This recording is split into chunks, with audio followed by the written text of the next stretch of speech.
What's going on, ladies and gentlemen? My name is Mike Toledo. Thank you for joining me once again on another great podcast. This show is going to be jam-packed again. We're going to have tech tips. We're going to have a new tool that you may have not seen yet. Matter of fact, it just came out. Matter of fact, I know you haven't seen it yet. So really cool. Got Daniel Grom coming on. It's actually, he's helped create that. This little leverage point. And we're going to have a special guest, Manny Quintero from Puerto Rico, along Joe Garcia is going to be in that interview, helping co-host on that segment. And I'm going to talk about another win or learn situation on a Ferrari. So we're going to talk about that. So we got a lot of good stuff to talk about and show. So if you're listening to this podcast, I highly recommend downloading it on iTunes or the Apple podcast app. You can go check it out on dentttimepdr.com. You can watch it there or YouTube. And if you are watching it on YouTube, don't forget to hit the smash like and subscribe for more videos like this. If you're interested in PDR, you want to know what's going on in the industry, definitely want to pay attention to these podcasts here. And now it's called the video cast because this is the way I like to roll. I've always liked to do this, and I finally found a good format to do that. But let's get cracking. Let's go right into it.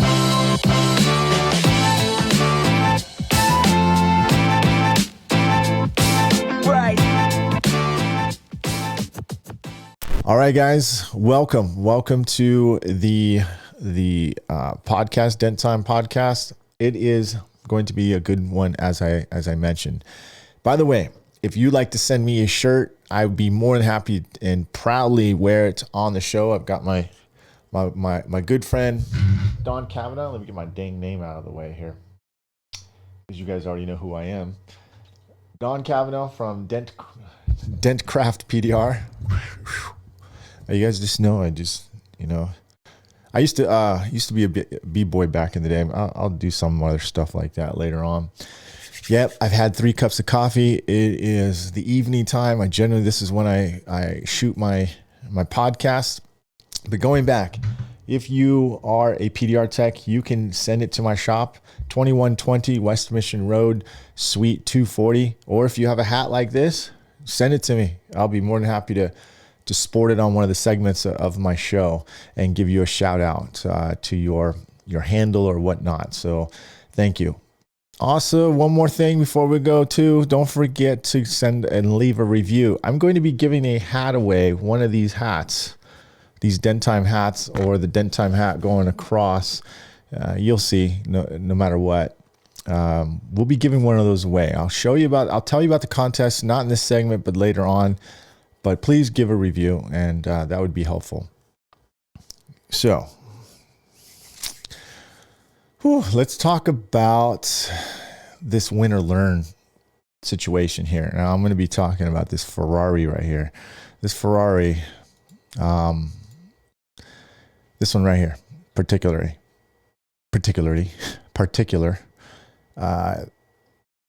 Listen, nothing, no cracked paint or... Well, I just want to say things happen, okay? Even as a PDR tech, with the experience of myself, it was a little bit of a negligence on my part, but we're going to talk about. I'm going to set this up. I'm going to walk you through, and what this is really based on, ladies and gentlemen, is so you guys can learn as much as possible and understand that things do happen in the real world. I know everybody posts their perfect photos and video clips and for the most part, and that's great. And because, why would you post your mistakes, right? Publicly. Yeah. No, I wouldn't either publicly. Don't get me wrong.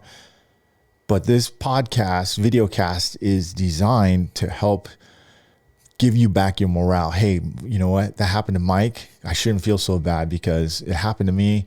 I'm not going to kill myself over it, because the more you sit there and feel sorry for yourself or get pissed off about a repair that you did and you can't get over it, it won't allow you to move forward. Okay, just like anything else in life, you can't move forward with a clear head.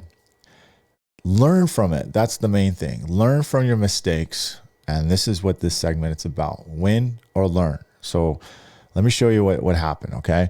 I'm going to set the scene up.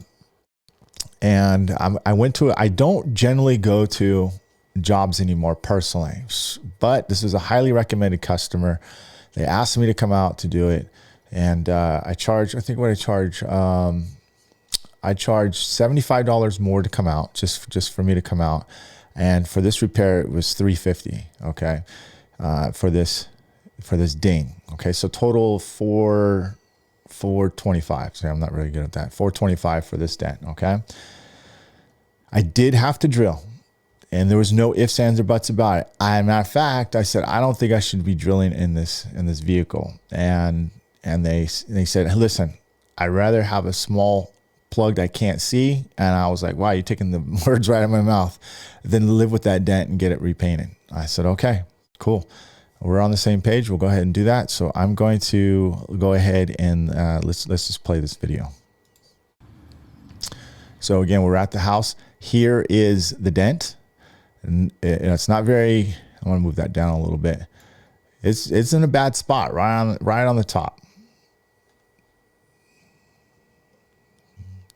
And there it is right there. There's a natural reflection right on that back hatch. In case you guys are trying to listen, it's not a very easy dent. In fact, if you don't get a good tool on it, in fact, you really can't have any kind of good leverage on this type of repair.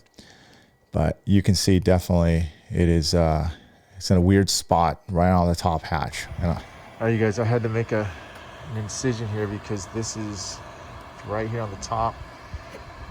Put a little rag down here. You can see I had to make an access point right here. There it is. There's no room. There's nowhere to get an access point here even.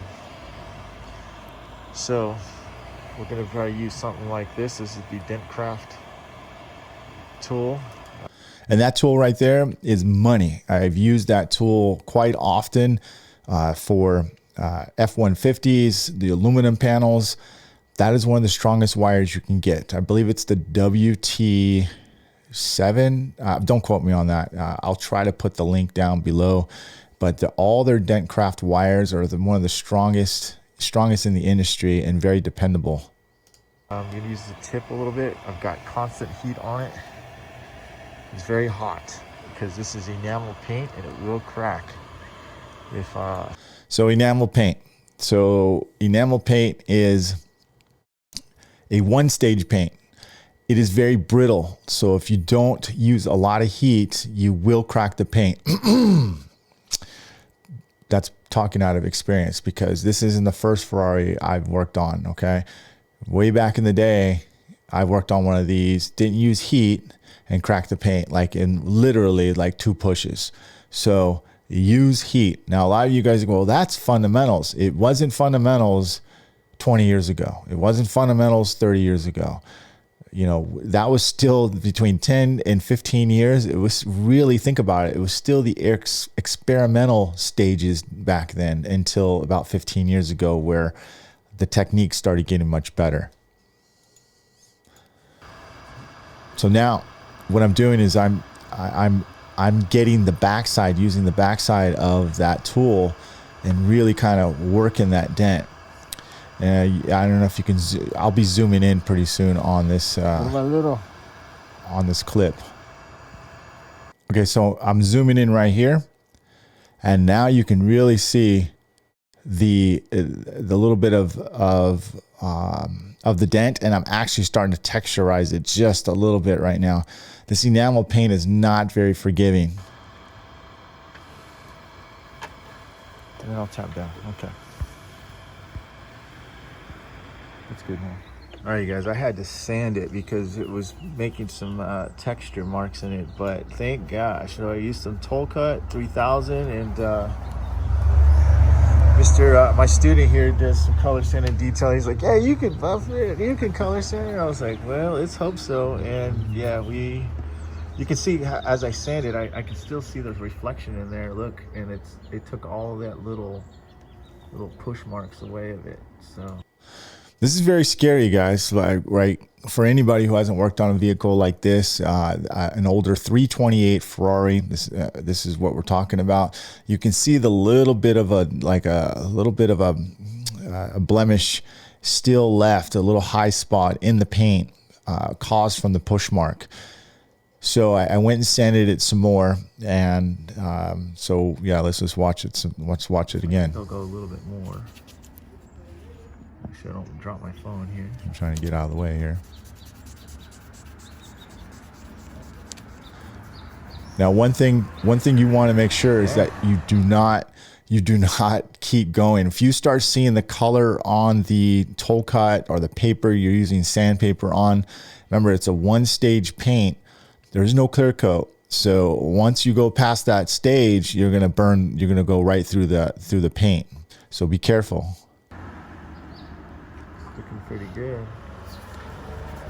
So I just sand some more. My pad's a little too big for this little loop base, but you know, hey, we're just gonna. And so now I'm sanding. I'm using the root base. And I'm just rubbing it. I'll be honest with you guys, you don't need to push this hard, okay? This dent came out super clean, very, very clean. Let's see where we're at with that. All right, I just keep going. Little light, you see that? Little pinch, a little low. I don't know if you can see that. And I think I end up buffing again. I think I sanded a little bit more too as well, and it started buffing once again. It's pretty much out by now.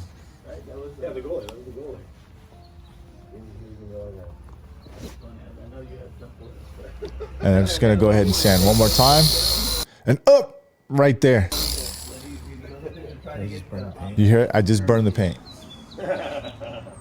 That's all it took, ladies and gentlemen. Just that little bit right there. And here's what happens. So here's the repair. Here's how it looks. Bingo. Now you see these little waves all the way across it. That's just a normal Ferrari finish right here. You can see waves all over the panel. But the dent is gone.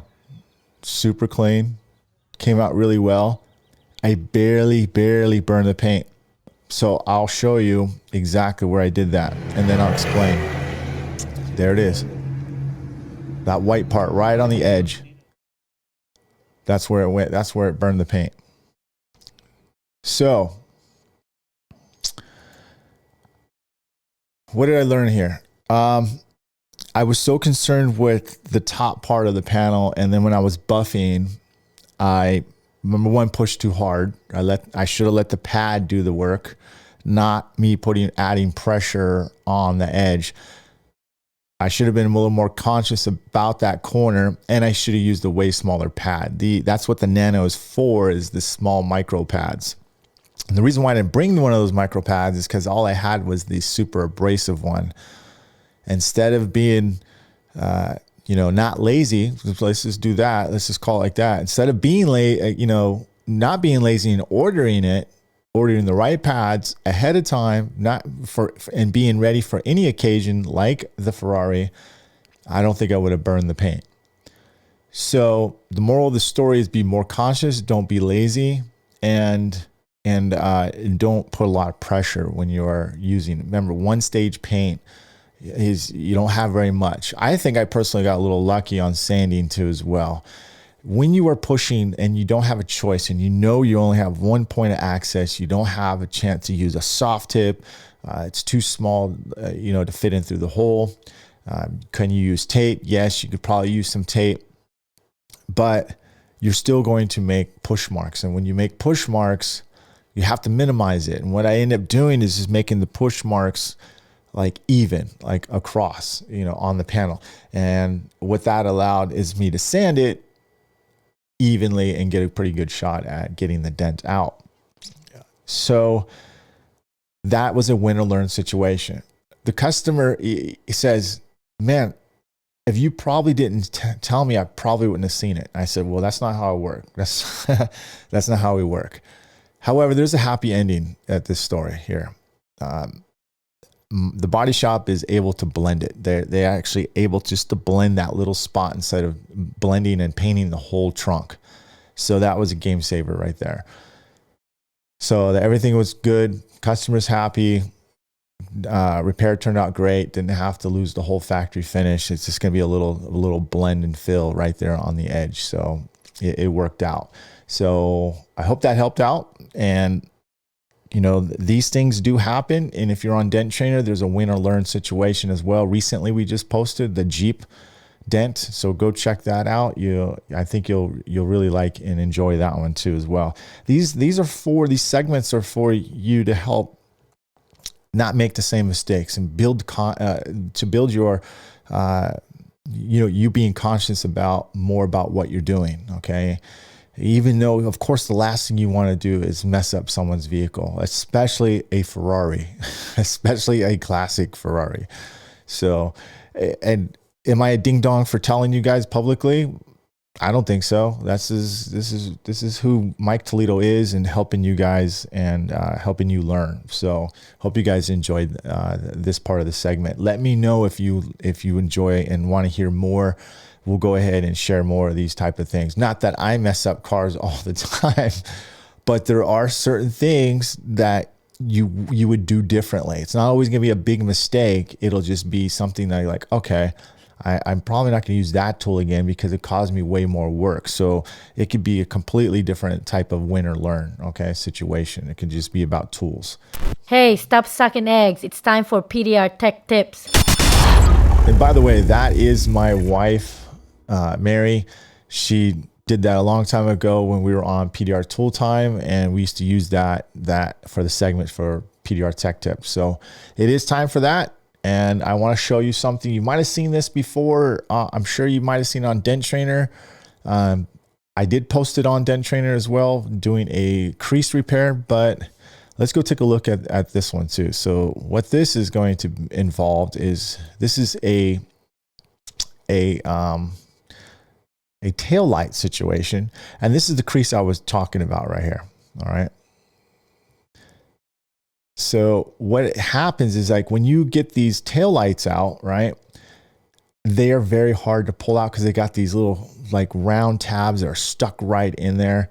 And what you just do is you just take your cold glue, right? I'm just going to put that up here.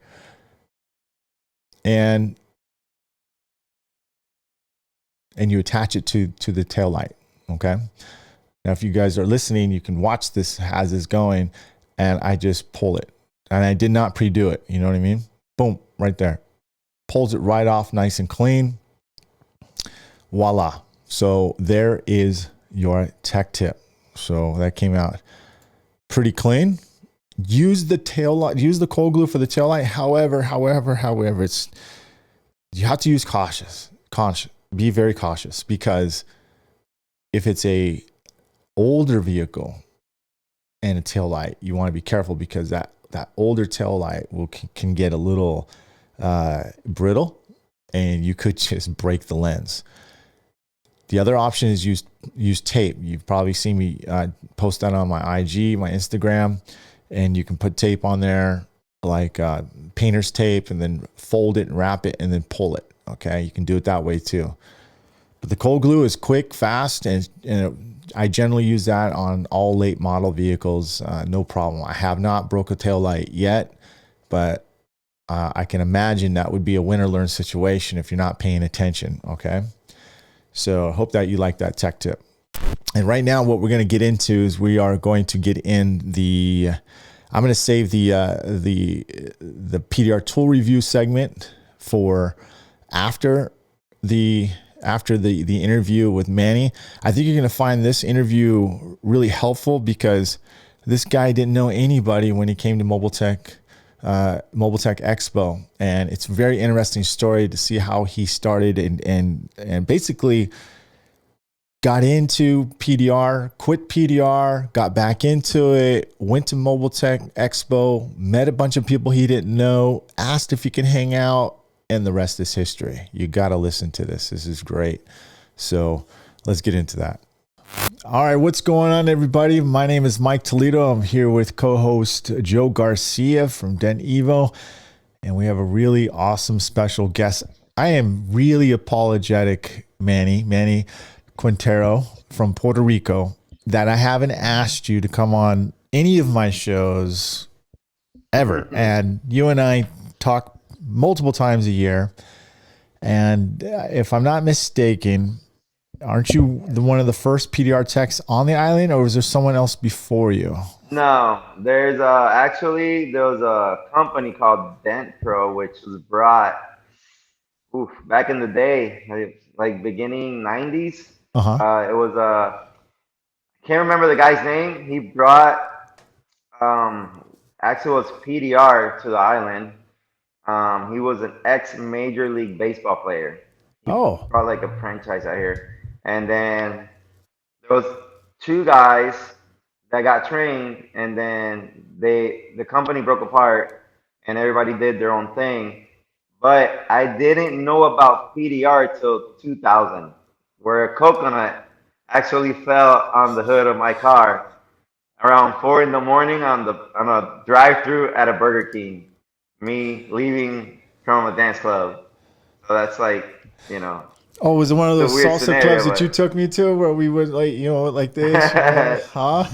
it was kind of like that, but more over here, more stylish over here. So. Yeah. But yeah, a coconut hit my hood in 2000 at a drive-through in a Burger King. That's Wow. um, I actually just bought a Nissan Xterra, and at that time I didn't even know what PDR was. I had a surf shop. I was a sales rep for a couple surf brands in California. Maybe you guys know Ocean Minded, the sandals, Sessions Clothing, Yeah, and of then course. Yeah. and Poor Boy. Which was like a wax leash for surfboards and stuff like that. And I also had a route where I would sell merchandise to the gas stations. So this was all before PDR. Wow. So you had a hustle basically. Oh yeah, and I also had a T-shirt company, screen printing and stuff like that. Yeah. So, It's but then I amazing. got divorced and lost everything, and you know, Well, we won't get into spent. that, dude, Okay, whatever. unless that's part of your story. I mean, is that your motivation to get It better? is. It is. Well, then I go ahead, mean, man. yeah, it's sort of way it is part of the story. Like, so back to the coconut on the drive-through. I got hit on the hood. And my ex-wife, she actually knew a guy that she told him about what happened to the hood, and he gave us a card of a person that also is one of the people that actually started PDR here too. And they fixed my hood. And typical customer, I was like, like that's amazing, like Did you see him do it, so. Manny?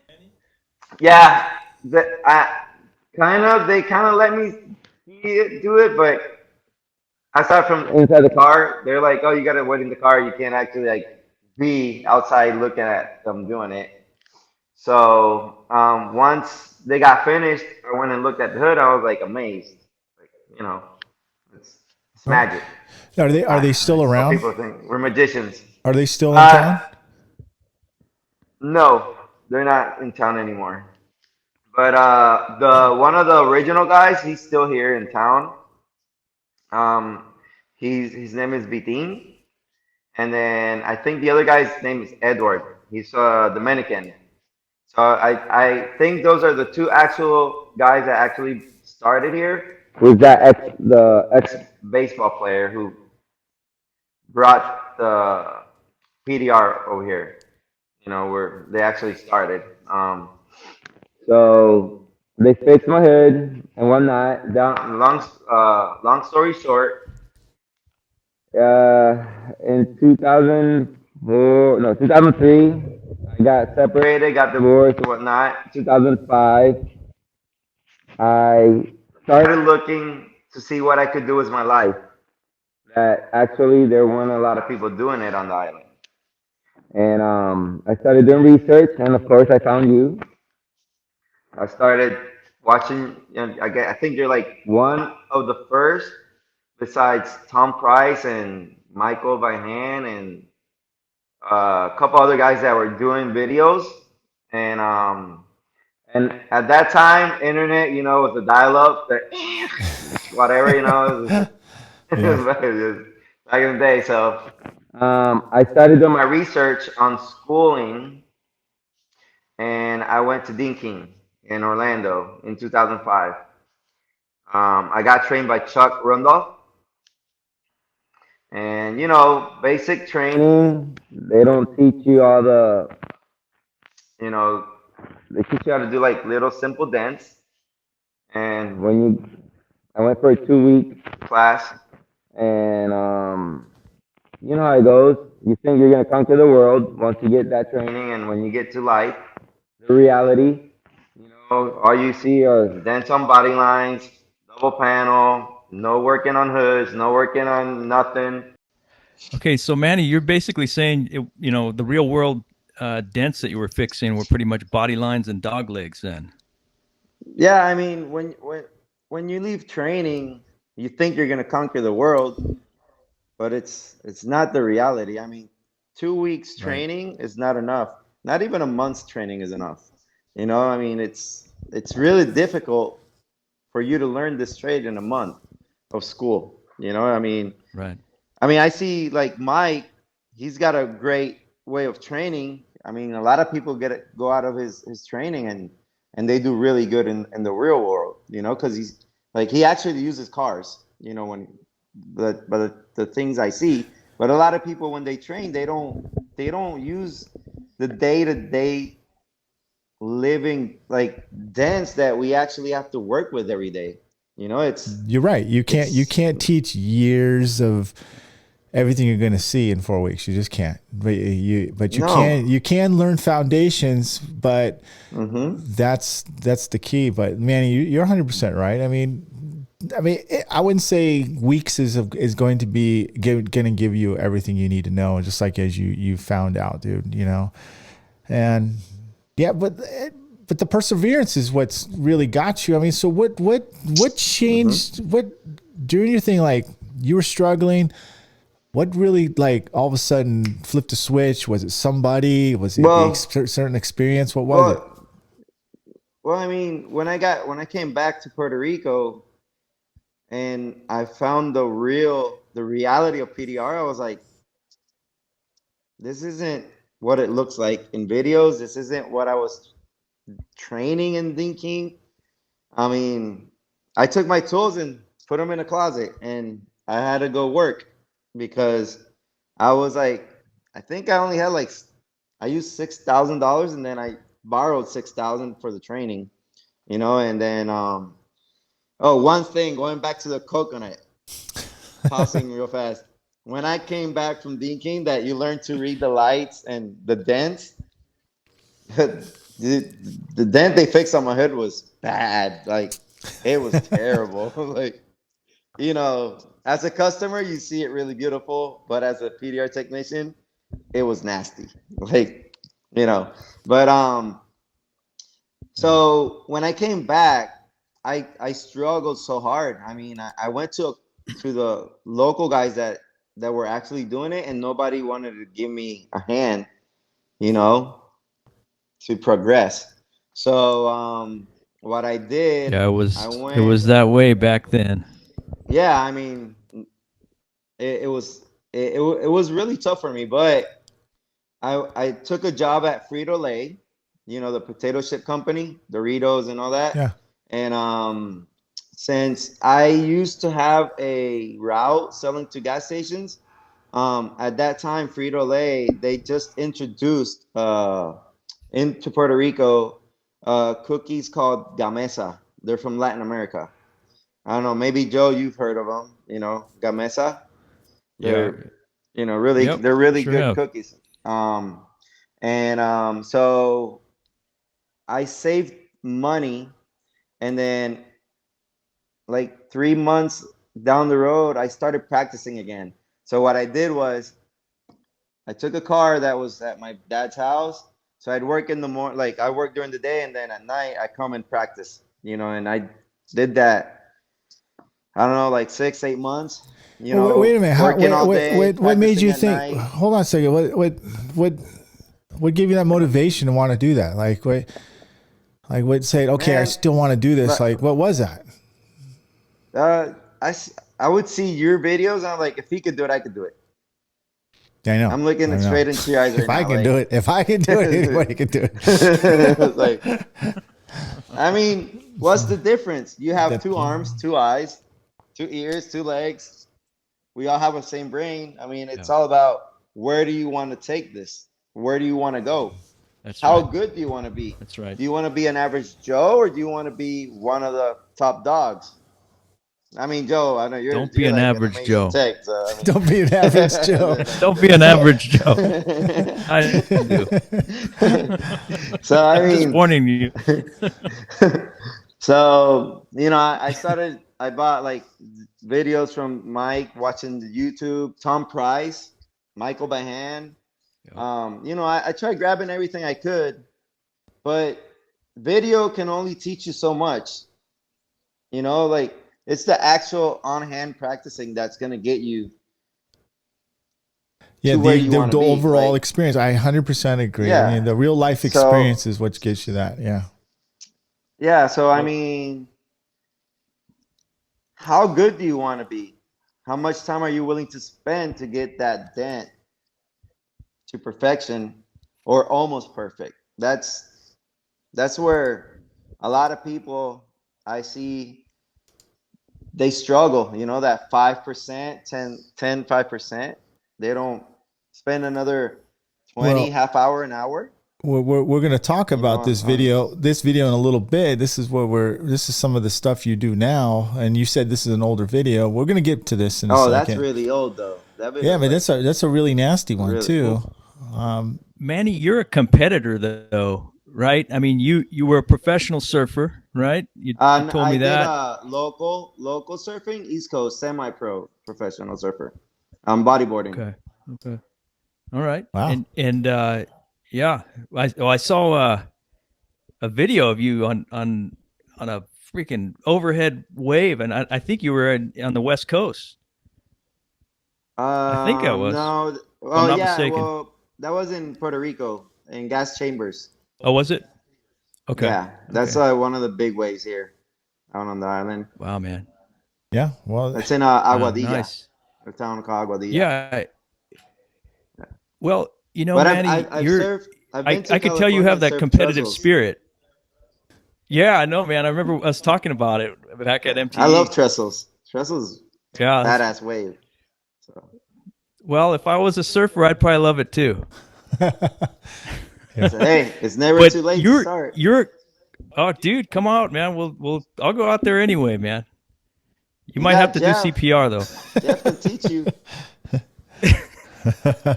Well, what I'm getting at here is that Manny is also a multi-year MTE or Den Olympics competitor and placing high, right? You placed in the top 10 many times. 2017, I placed sixth place. nice. I think I do remember you placing like that. Yeah, Manny. So were you? Do it, Joe. Joe, go ahead. Are you leading up to your question? I don't want to step over to what you're going to. So What I noticed when I first met you, Manny, we were at the at one of the seminars. We both. I'll tell you what. That year, those dents were super deep and super sharp, and I was really impressed with your method. You were able to get that thing really clean, and using a hockey stick style rod. Now, I was going to ask you a little bit about your technique with sharp and deep dents, because I've also noticed stuff like your that 5 series bodyline hood, or the hood bodyline that you cleaned up. That thing was perfect, man, and it was nasty. Mike, I sent you the link to his to that video on YouTube. But man, I'll tell you what, I was really impressed with how clean your work is, Manny. Thank you. Yeah. I think go ahead, man.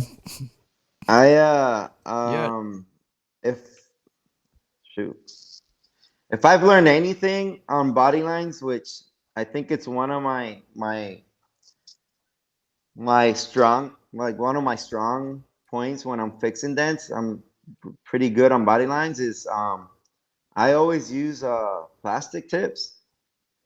Yeah, I do too. Hey, I do too. Plastic tips is it will not ghost the pearl on the paint. Now, why I wasn't aware. I you know what, I never noticed that, but you're right. You don't think the heavy pushing or abrupt pushing would ghost it? If you got heat on it and you're not over pushing, like, remember something I've learned from you. If you have tension on the metal and you push, you're gonna mark that metal. Yeah. But if you release it, it's gonna flex and it's gonna go wherever you want it to go. Yeah. That's the trick here. If the metal is loose and it's flexing, you're not gonna mark the metal at all. It's gonna go wherever you want it to go. I mean, it's just and heat. Use heat. Like it's. And if you're pushing and that metal's not moving, you got to knock down the crowns or open it up, or vice versa. Well, you're in Puerto Rico. You just lift the hatch up and put it in the sun, and that's your heat, dude. I mean, come on, man. You're good, man. You got the natural heat. But you're 100% right, Manny. I agree with you, man. Totally. I didn't, honestly, it's been so long. I haven't ghosted probably anything since I ghosted a front fender, and I didn't use heat back then, and I did ghost it like crazy. And you are bringing back good memories about the basics. I think a lot of people forget the fundamentals, especially when it comes to like showing somebody something, because of the natural instincts that you develop and the good habits. When you become a really good tech, you forget the small details that make the big difference. I mean, so it's every dent it's the fun. I mean, it's what you can't see, you can't fix. If you don't have good leverage, you can't fix it.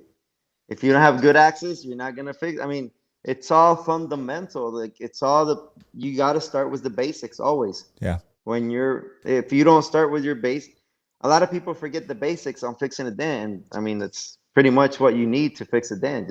You got to use the basic fundamentals to get to where you want to get the dent. I mean, and a lot of us, I mean, I even forget sometimes, but it's basic stuff, where when you're fixing something, pretty much. Joe, did you want to ask something? Hey, real quick, guys. Yeah. So for our listeners, and maybe even myself here, what do you guys mean by ghosting? Is that when the pearlescent paint kind of or the kind of flops on you? Ghosting is when the pearl, when you push too hard. For example, the whites, the golds, the silvers, what other color might you think? High pearl, yeah. The gold, yeah. When you push too hard, the metallic inside the paint, paints are 3-stage, 4-stage. Shifts. Yeah. So when you look at it at different angles, you're gonna see it's darker or lighter than the rest of the car. where you worked at. Okay. That's yeah, what and Manny's ghosting right. is. When you don't use heat, it kind of it almost like, because your pushes create almost like it creates tension where it's almost like you pull cold glue. You ever pull cold glue, right? And it gets hot, Mm-hmm. right? And when it gets hot, it changes the color a little bit. And that's the same thing when you're pushing abruptly and you don't warm the panel up. It's that part that you're making contact, when you push it abruptly, you make it super warm. And it changes the color of the metallic and it shifts it. So that's why we call it ghosting. Mm-hmm. Okay. And that happens when you use that used to. sharp tips or no Right. Tessa tape, or that's why I like Okay. using a lot of Blunt plastic. tips, plastic Yeah, blunt tips. Yeah. plastic tips. Right. The woody cos And- tips and many- are really good. That's what I was going to ask you, is what plastic tips you're liking. So the match grade tips is what you're talking about. Those are good, and I use a lot of the Dentcraft tips, pretty much, and Okay. and even Peter's tips, the VIP tips, Yeah. which those are my go-to for knocking down. I've used a couple of them for pushing, and they work really good. But you got to be careful sometimes when you're pushing, because they can break, and if they break, you can crack the paint. Yep. Which Yes. learning experience Yeah. has happened to me. So. Yeah. Yeah. there's tips you can't use for pushing. Yeah. You just That's right. But right now, one of the tips the three most tips I pretty much trust is the Woody's, VIP, and Dentcraft tips. Those for me they're tight, solid tips. The materials they're using are really good, and I trust them a lot. So Yeah. And then of course I use Tessa tape. Yeah. So. Yeah. I mean, I've been using And you put the Tessa lately. tape on the plastic. Yeah. Yeah. Yeah. So you don't slip. So, I've been using lately, the wood ball tips, the fake wood from, Anson, and then the real wood ones from Glexo. And those are the ones I've been go-to on motorcycle tanks or a deep crease to start it. So no matter what angle you're pushing on, you're getting the same contact with the tip. You're not losing that leverage point where you slip all the time, because when you're at an angle, it moves. So, yeah. But yeah, Manny, that's interesting. I'm glad you brought that topic up, because that's actually a tech tip in one too, as well. So that's really good. Yeah. I mean, I usually start with rubber tips when I can get rubber tips in there, but there's a lot of places in the car you can't get those, ball rubber tips in. So pretty much Tesla and plastic tips. And then my end-to tool always to do my finish work are the Turkish set. Yeah, the super sharp ones, right? Those for me are PDR my finesse. PDR finesse. Yes. Yeah. Yeah, they sell it. Yeah. But they're the Mark Turkish set, and that's where I finish everything off, like to perfection, to sculpt everything, and the littlest details. Yeah. You pick them out with those tools. Well, I want to go ahead, Joe. Well, I was going to just say, I mean, that's where that meticulous nature that Manny has and his repairs, I've seen them. Like I said, it's just super clean. And the next question I was going to ask was, Manny, what motivates you to get them to that level? Are the customers in Puerto Rico pretty picky, or is that just coming from you because you're that nature? I don't know. I'm a perfectionist. I like everything to be done right, and then of course my brand name. When people think about a dent, they're like, Dent Out Puerto Rico. They're the guys to go to. Like, if you want it fixed right and top quality work, I always want to make my work flawless. I mean, I think I've been doing this since 2005. That's when I first took my classes with Dean King. But there's always a dent or two that'll still kick your butt. I don't know if you guys still have certain dents where you get your butt kicked sometimes. and it's like a on and off Every going day, fight man. until you beat it. But you know, Manny, it's come on, man. Like we all of us get our asses kicked, dude. Like, okay, yeah. So I if mean, we ain't trying to get our asses kicked, right? We ain't trying. We ain't challenging that's right. ourselves enough, right? So Right. Yeah, PDR right. life gets boring if you don't challenge yourself, man. yeah, that's true. That's true. I want to Yeah. talk about this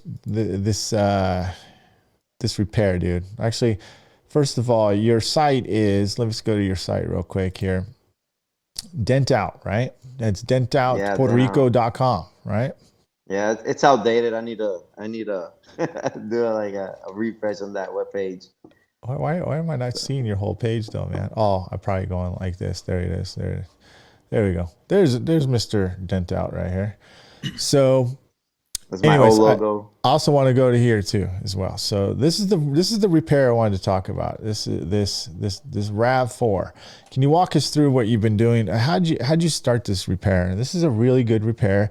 This would give anybody a hard time. You got body lines right here. You got creases going through the body line. Walk us through what you're doing right here. That dent right there took me about 2 days to fix. That's I started with glue pulling, breaking it down to different parts, and then I started using a rubber tip Yep. and lots of heat. And then of course working at the time of that dent, Mike and Joe, I was still, figuring out a lot of what metal movement is, and and I wasn't too. I think that's like one of the hardest dents I've ever done in my career, and I believe it. it It looks it bad, man. it it wasn't perfect, but I gotta say like 85, 90%. I mean, it's it was hard, Well, and what a lot of that's the thing about customers though, man, because look, we know 9 out of 10 customers they're going to be so ecstatic about what 80% of repair would look like, right? But as an individual PDR tech that wants to get better and cares about what they do inside, what you just said, you said it's not perfect, and you even admitted it. To me personally, you didn't even have to. I couldn't really tell much, barely. But what makes you really have that instinct of being a good tech? Because you can't teach that, Manny. A lot of people think that every tech is like built like that. They're not. They're not like that. We know there's not a lot of techs like that. But what do you think that's the number one reason? What do you care about? Like, what drives you to feel like that? I don't know. I gotta say I love what I do, man. It's just taking something that's messed up, piece of metal, and bringing it back to its originality. It's like I tell people, like I'm like a blacksmith from Yeah. the medieval times where we sculpt body armor, and same thing with a car. We're sculpting, a piece of sheet metal, which it has a original design back to its originality, to where, before it got hit. Yeah. And not everybody can do that. I feel like it's a trade where it's like a very specialty trade where not everybody could do it. And I think us as technicians, where I see you and Bryce Kelly, and now this one dude from California from Dent Discount, the Man of Steel, and a lot of other really good, like Joe and Jeff, and I mean, there's a guy that I met chasing hell, Scott Sloan, that's a really good tech too, and there's so many out there, like then they're not even on Facebook, and they're doing like extreme dance and taking everything to the next level, to where a lot of us didn't even think it was possible. Yeah. So I started in this business watching all these like you, Tom, Shane Jacks, there was one guy, Jeremy. Yeah, Jeremy. What was his last name? Taylor. Taylor. Jeremy Taylor. And all these old school techs that that they're just doing amazing work, and me as a tech, and I don't know if you guys feel the same way. It's like I want to be there. I want to do that. I want to go to the next level. Yeah. So I mean, those are the things that drive me. And I like also how people come when they pick up their car. It's I don't know. They look at you like you're a magician, like like. So I mean, I like the expression people give you, and when they see you, and the way, I don't know. I just like what I do. I think it's George, my buddy. George Kosowski. Yeah. Yeah. He always cracks my nuts, like, why do you fix those big dents? And I'm like, dude, I don't know, because I like it. Whatever, So I mean, I think it's a personal satisfaction trying to challenge yourself to go to the next level.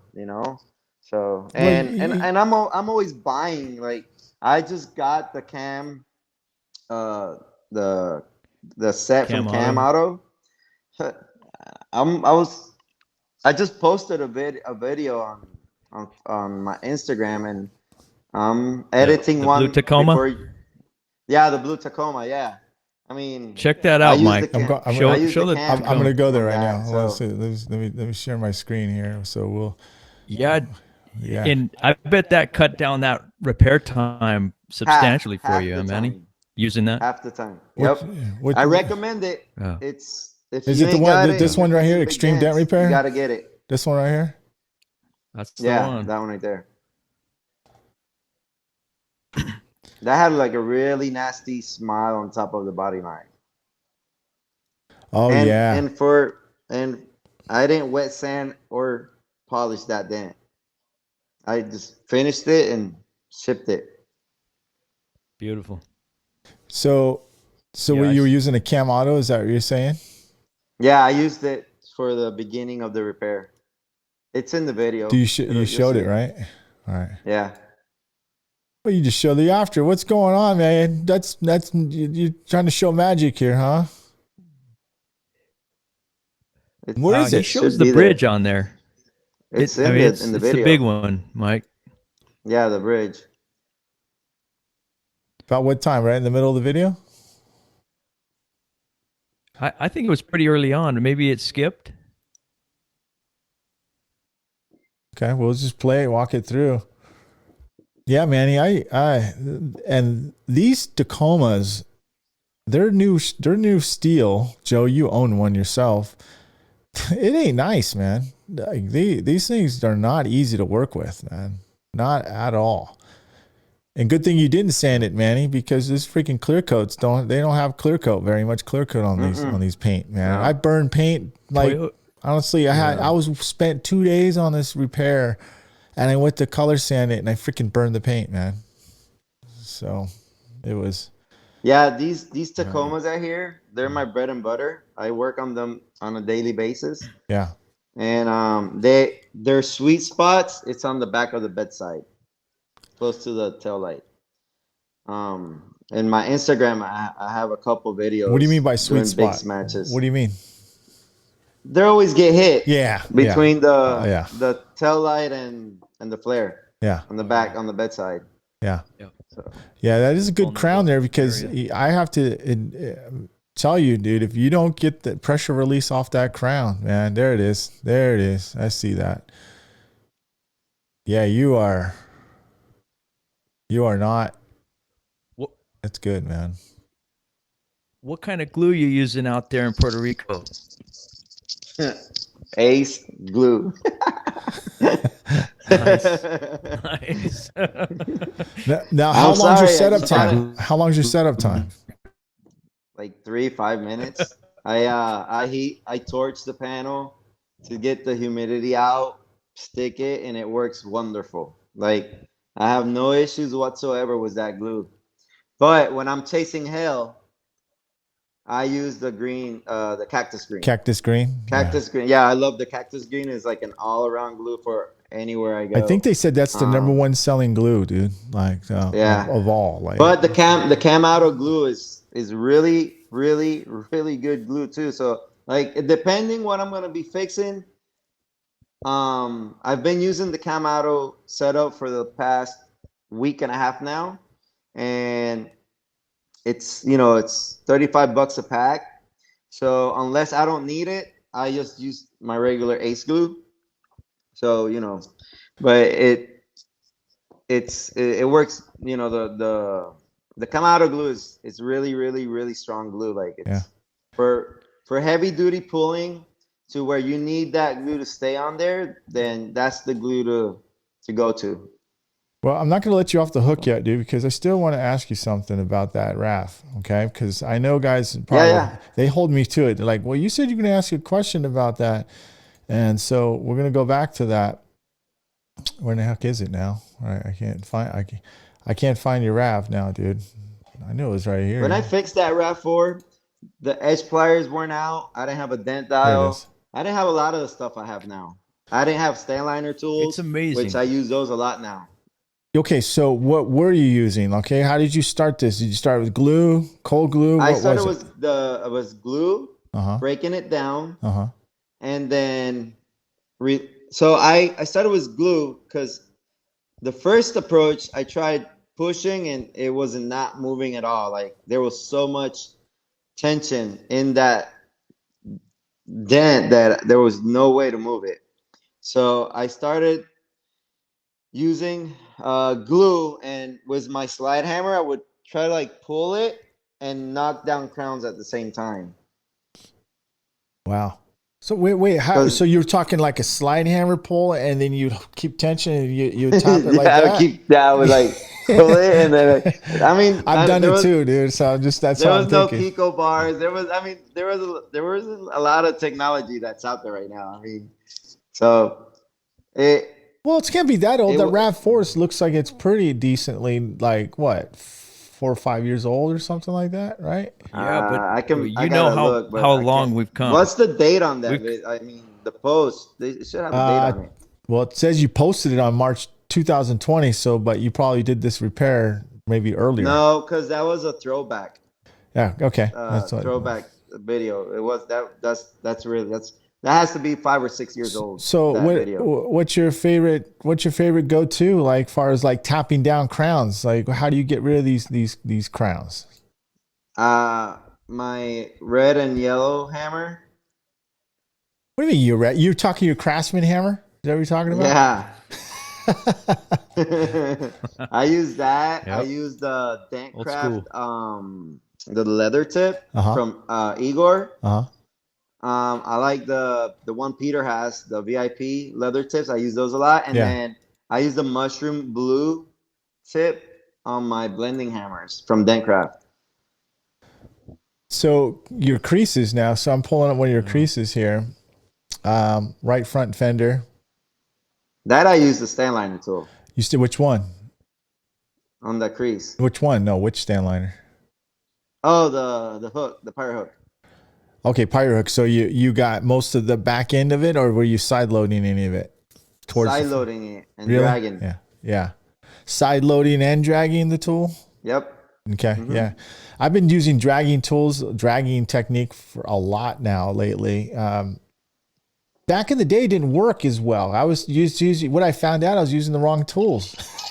I wanted to drag my tool tips a long years ago, and I just didn't have the right tools. But now it seems to be there. You are in action right there using that tool. Mm-hmm. So, ladies and gentlemen, if you're listening to this podcast, you really want to go to and watch the podcast. You can do it on iTunes. You can do it on Podbean. You can go to the website denttime.pdr.com and check that out. You can listen to and watch Manny talk about exactly what he is describing. See there, I'm using the blue Dentcraft. Yeah, you tried to get this. How much of that did you get with that killer whale tail? Because that has to be in the perfect spot, man. Manny? That has to be in the Oh, is perfect that spot. How much of that whale tail, that killer whale tail, were you able to use for that a that lot? crease? Really? I used Also, that you and use that to drag? Did you just drag it yep, with that? and you know, side Pivot to it? side. Yeah. Yeah, Yeah. pivoting. Rocket. So Yeah. yeah, Well, you definitely look like you're in Puerto Rico, man. Look at them shorts, board shorts you're wearing, man. I got my boards in the background too. I'm gonna go work I with just got you. home from surfing that day. I was like, You're like, yeah. Nice. What a life, man. Sweet, man. Fixing dents and surfing at the same time, man. Like, it's to relax, dude. Check this out, man. But you don't work doing Yeah, nothing. man. You don't work hard anymore, Manny. I work hard every day. I'm just dude. kidding. I'm kidding. I do. I chase. Manny- I chase. Manny- You know, I chase 4, 5, 6 months out of the year, and then I come back and you know and keep busy. You know, fixing. This is pretty much all I work on here in Puerto Rico. Is smashes. A lot of people here don't fix small stuff. It's really rare. I can That imagine. one was a pain in Okay. the ass. Pardon my word, but that was tough metal to work on right there. You go ahead, man. Go ahead. Tell us how you really feel. Didn't you say a horse kicked it? Yep, that was a horse. A horse butt. A horse butt backed Oh, into it, dude. Yeah, back into it. Yeah. I've done a couple of those. I actually had one where a horse kicked it, and it was just, I tried, but it was just way too stretched, dude. It looked like a perfect horseshoe too. It was, man. But man, That that's I used, great. Look at that. I used So cold glue to break that down. Yeah. What do you think about cold glue? It has its use. Uh-huh. You know, at the beginning, I wasn't a big fan of it, but it's just like the stain liner tools. At the beginning, I wasn't a fan of them until you actually learn how to use them.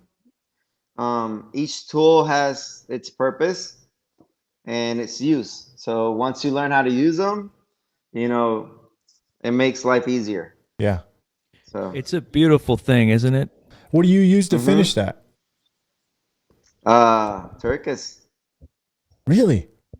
yeah, to fine tune it. So walk me through it. Like, just give me some stuff. Because here's what I would do, and you just tell me anything different, okay? So I would be cold glue, soft tip, like ultra soft tip, then R4, midpoint to be a little bit there. And I don't think I would use Zircus tools unless I had really fine, minute stuff, but I probably wouldn't. And a pick going through the front fender, like, to finish. But what were your go-tos on that? Everything you just said, I used a dent dial. Okay. Was the ultra black tip and then R4, but I had to fine tune some stuff because when I was knocking down crowns, I did a couple pivots, so I had to pick them out. Yeah. But I usually leave everything to the fine tuning. But pretty much everything you said is pretty much every step I took. Cold glue,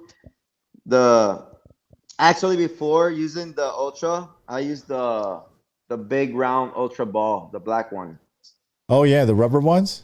The rubber one, and then I went down to the ultra, and then the R4, and then finished it. And I used a couple like on some areas because like inside that dent there was kind of a crease in there, so I was able to put in to use my stain liner killer whale tail to do some work in that crease that was in there. Yeah, that's a good. Like, I think of what a lot of techs do is they underestimate this because they see a soft dent, but they don't take into account like the type of metal it is, because if you push with the wrong tip somewhere, you're getting a nasty high spot that doesn't like to react to a tap down very well. And that's another thing too. You got to use the right tool to tap it down. Otherwise you're creating yourself more. See, I see a crease on the bottom right side too, as well. I mean, like if I can pause that video. Oh well, you can't pause it. Right there. Right there. Here. Yep. Right there. Right there. So that's underestimated, and up in there on that crown, you know.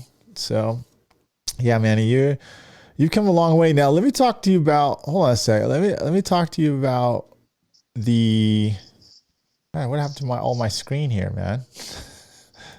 Let me talk to you about your your hail, dude. You've done some hail. You go out. Do you still go out and do hail? Do you leave the Yes, island sir. to do that? Yeah. Yes, sir. Yep. Yeah. Yeah. So how I've long you been been doing chasing that? hail since 2012, 2013. Wow. Wow. Good Do you for you, prefer man. doing hail over smashes, Manny? I like both of them. Who was I talking to the other day? I was talking to Robert Castillo the other day, about the chasing hell. You know, you get to a certain age where want to be more with the family. My kid, he just turned 15, so I think it's time for me to be a little bit more home with him. You know, it's a kind of like a difficult age. He doesn't live with me, but we're starting to spend more time together now. And he's been talking to me about learning the trade. So we'll see. I took him to Chicago like 2 years ago for a storm I worked out there with Peter and George, and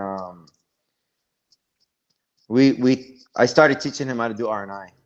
So Yeah, and I think we'll see. I think that's a good base, Manny. I'm glad you brought that up because my son right now doesn't have any interest in there, and what I've learned over the years, I'm not training anybody, including my own son, if he's not interested and doesn't have the will to want to learn. And what I think what you're doing there is perfect, man. You're trying to, first of all, you're testing to see his work ethic, right? To see if he's willing to work hard to give you, because I think basically if you're going to teach him, that's a privilege, man. I mean, to do what we do, it's an art, and it takes a certain type of person to want to develop this. And honestly, a young guy, 15, 17 years old, even anything under 21, I mean, that's infant side. And I don't think in a way they'd really understand how to handle money or how to handle success that young. That's what worries me, because I've trained my younger cousins that age, and they unfortunately they never respected that type of, shall I say, privilege, in that way. So I think what you're doing is good. I think you have to have, when you get into the business, you have to have discipline. Yeah. It's not like I explained to people. This isn't like taking a 1.5 or 2 year course on being an electrician or a plumber, this is an art. You have to what's the word in English? You have to be dedicated. Not dedicated, but it's just a say it trade for where our Spanish listeners. it's a type of trade where you have to develop the techniques to be able to do it with lots of practice. Yeah. You know what I'm saying? Like, well, I think even now more than ever too, because it's so competitive now. Yeah. You really have to be on your game, and the discipline really plays a big role now more than ever. Well, I mean, if I try to take all the seminars that I can. I even pay Dent Trainer once in a while just to see what's new techniques people are doing, because I like to learn from other techs. I'll get in YouTube and I'll look at other people that are posting videos, and I don't care if it's a 1-year tech or a 30-year tech. I can learn from a 1-year tech just from the way he approaches something. Right.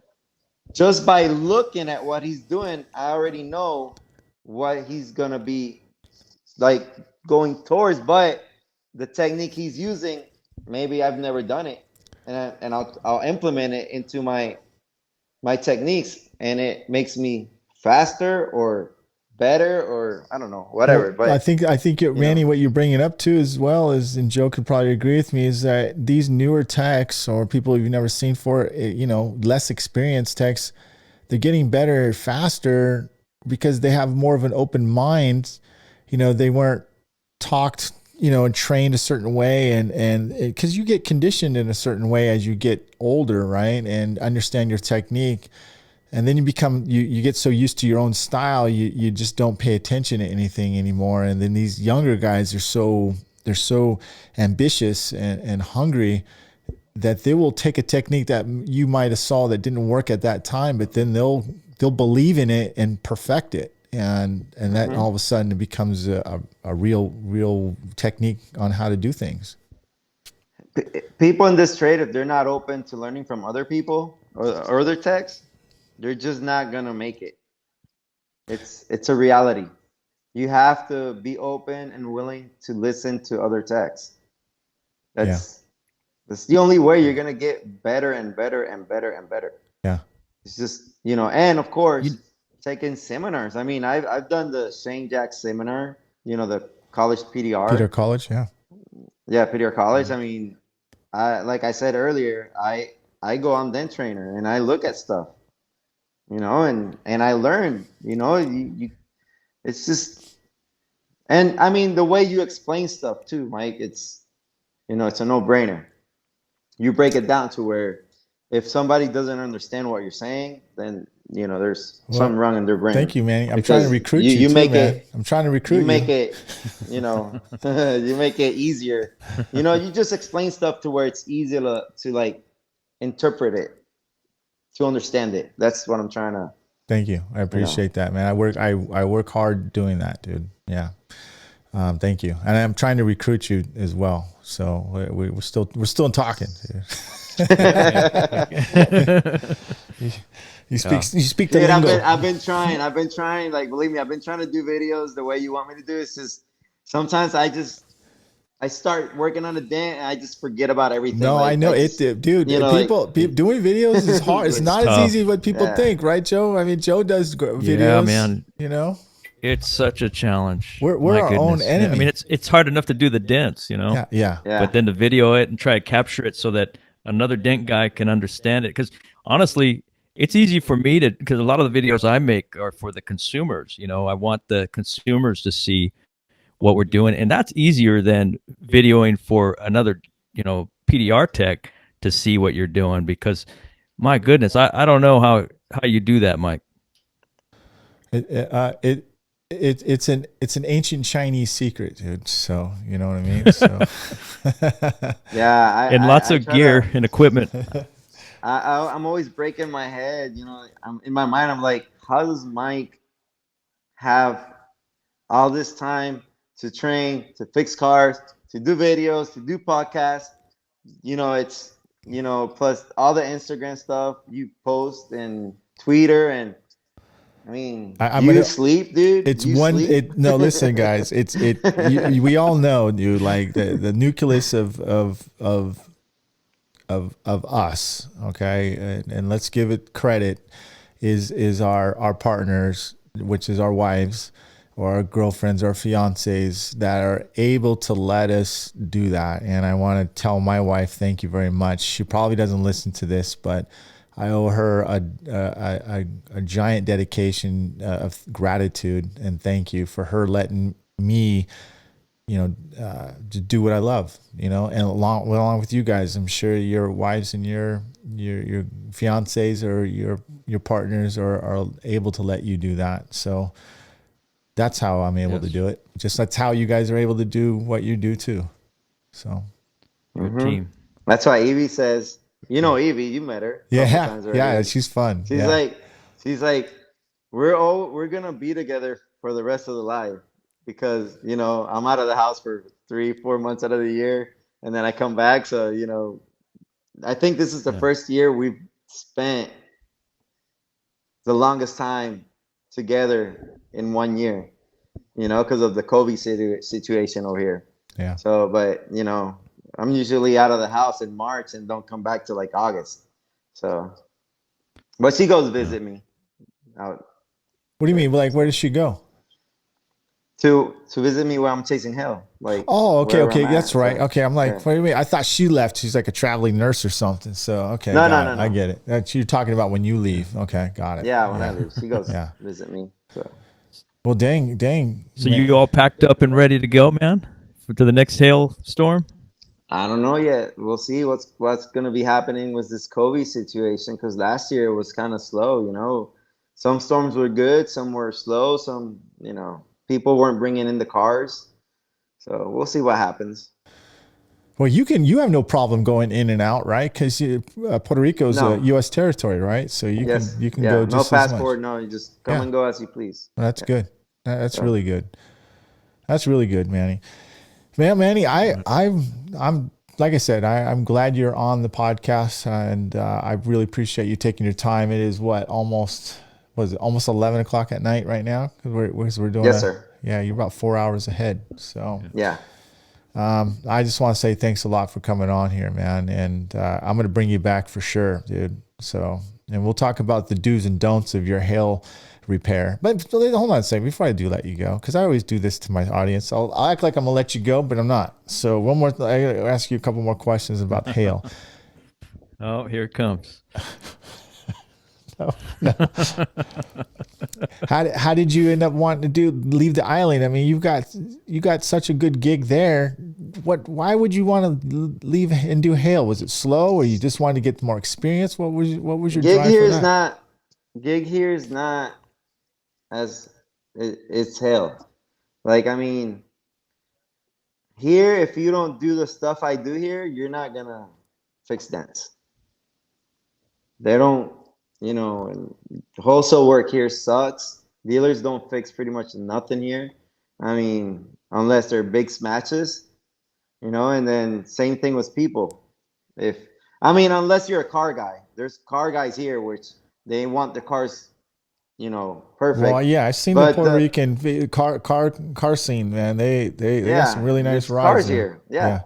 But those are like the most low ballers people, human beings in the world.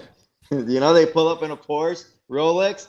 Yeah, dude, I start my dents here at $60 1 inch, and people cry about it. They give me fits about it. Wow. And it sucks. And then they pull up with a Porsche, Rolex, whatever, $60 for a dent, and they're like crying about it.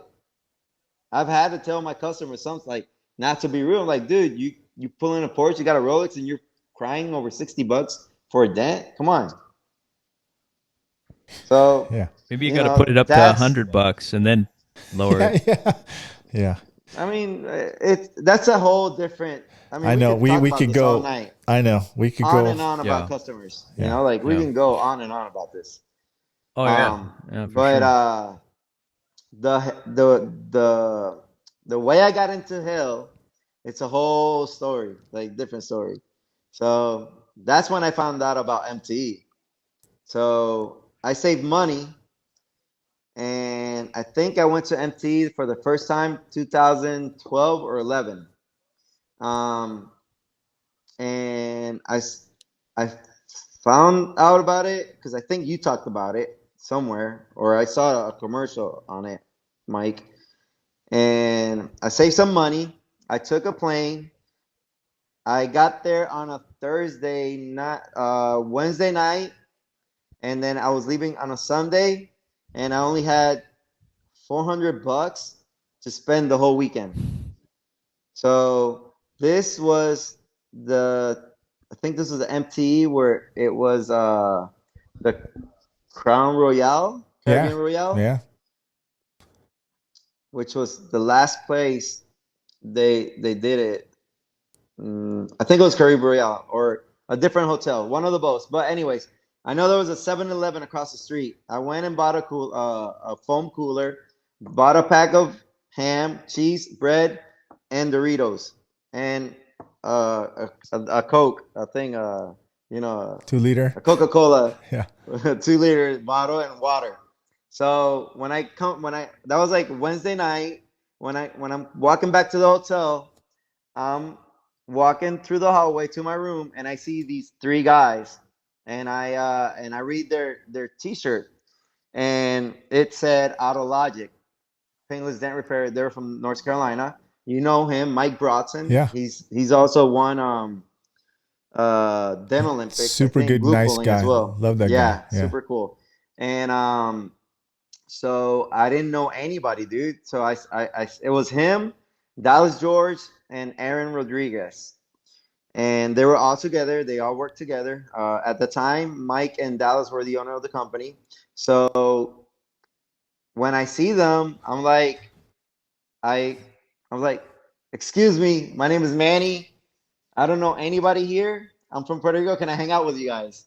And they're like, they looked at me weird, like, who the hell is this guy? Like whatever. And I'm like, well, you know how I am, Mike and Joe. Like, my whatever I have, I give it to everybody. So I was like, look, all I can offer you guys is a sandwich, some Coca-Cola, water, whatever. You know. Anyways, they took me under their wings. We made really good friendship, and at the end of the show, they I think I met you that year too. I got pictures with you and all that from that year, and we were hanging out at the lobby, and so next season Mike told me, look, I'm gonna bring you for Hell season, and when I came back from the show, I started saving money, waiting for that call. And he called me, he took me to North Carolina. My first hail storm was in Fayetteville in North Carolina.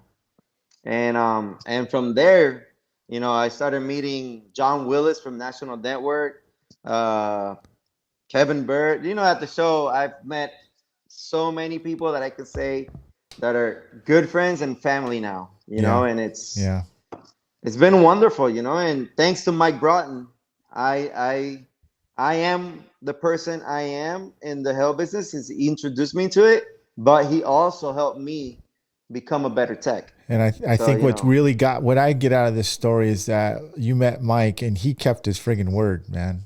Like he kept his word. You know what I mean? He was a man of his word. And I know him personally as well. And I don't talk to him all that much, but when we do connect, we have a very good long conversation about things, and I can vouch for that guy. His integrity is through the roof. And thanks to him, like, I am grateful for that. He got me into the business, he taught me everything, and he made me a better tech, and I will always be grateful for that introduction. And it's God put people in your way for certain reasons, and you know what, Manny, here's another thing I want to make, and Joe, jump in anytime, man. Like people, like other people don't create you opportunities, man. If you're looking for someone else to throw you something and give you something, it's not going to happen. Look, you got on a plane, you didn't know anybody. You go to MTE, you just said what you said and touched someone's shoulder and said, hey, I'm blah, blah. You created that opportunity. You made that opportunity. Yes, Mike connected you to that with that opportunity, but that wouldn't be no opportunity if you didn't go out there and create your own opportunity for that. And that's great, Manny, because that's what I'm saying. Is like nobody helps them. You can't help anybody except yourself. You're going to help yourself. Not saying in a selfish way. I'm saying you can't feel sorry for yourself. You have to go out there and do it. So that's a good story, man. Great story. Take action. Yeah, and everywhere I go, I always say it.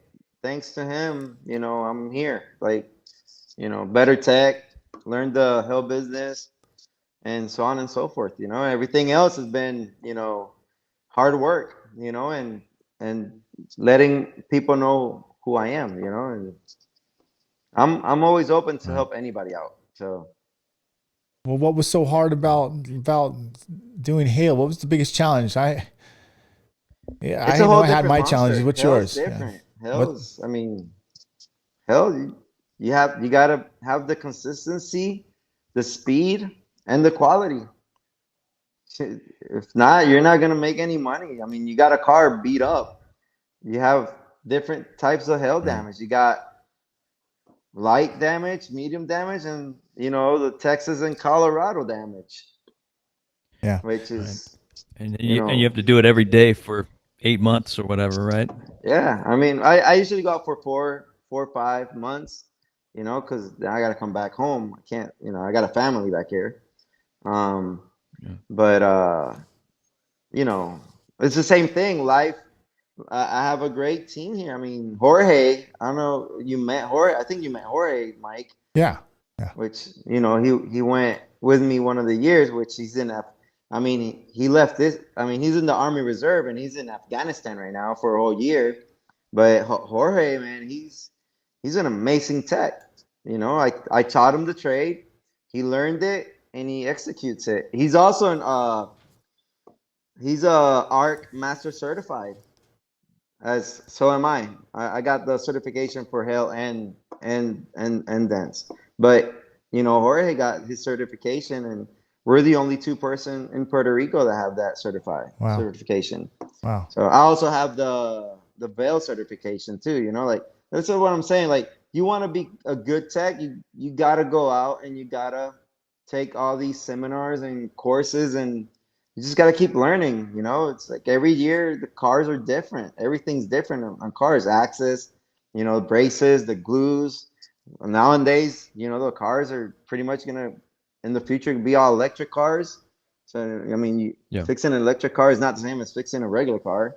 You know, it's got other components. You know, and R&I is a big factor when you're fixing a car. If you don't know how to R&I a car, then you're not going to be able to fix a dent sometimes. You know, so Yeah. learning is key. Learning is key here. Wanting to learn is key. Absolutely. Yeah, Right? wanting to learn is key. Wanting to learn. That's amazing. The cars are. Go ahead, Joe. You know, the cars are getting much more complex, and you know the self-driving cars now, and you know there's things that we're going to encounter that's going to require more education, Manny. So I think it's great that you're open to that. I think it develops all these relationships too. You know, I met you, like I said before, at the Advanced Skills Seminar, which you know I remember that loud and clear. I've seen. I mean, I see your work, Joe. Your work is amazing. It's flawless, dude. Like you're a great tech. I mean, there's so many techs out there that are just great, and I just love watching every one of them and learning from them. You know, it's just it's the way to go. You gotta be open to learn from everybody.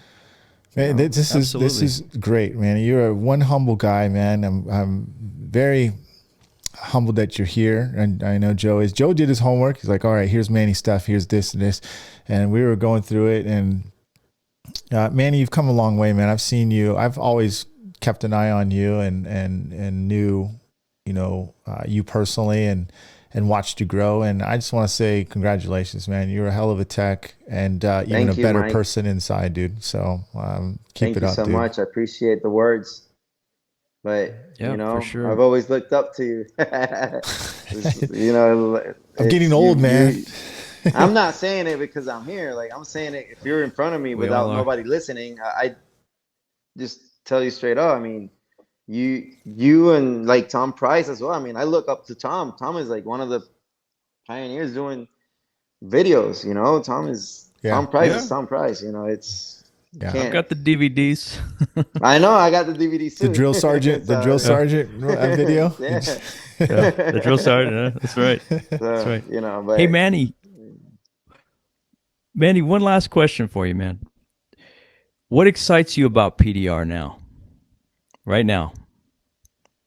Customer satisfaction, dude. Like I love how customers come and when they pick up their car,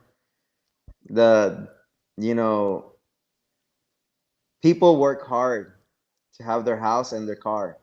That's, I think, is two of the most expensive things people buy in their life, you know, and they work hard to maintain stuff like that. And, you know, when you have somebody that comes into your shop or they call you, like, my car's 2 weeks old, and some random person opened the door and gave me a door ding, or some guy backing up hit my car. You know, it sucks. You just bought a car, 2 weeks old, and it's already got a smack in it, you know, or damage. You having to coconut take it. And coconut. I know, right? A coconut. It sucks, but you know, that's life. But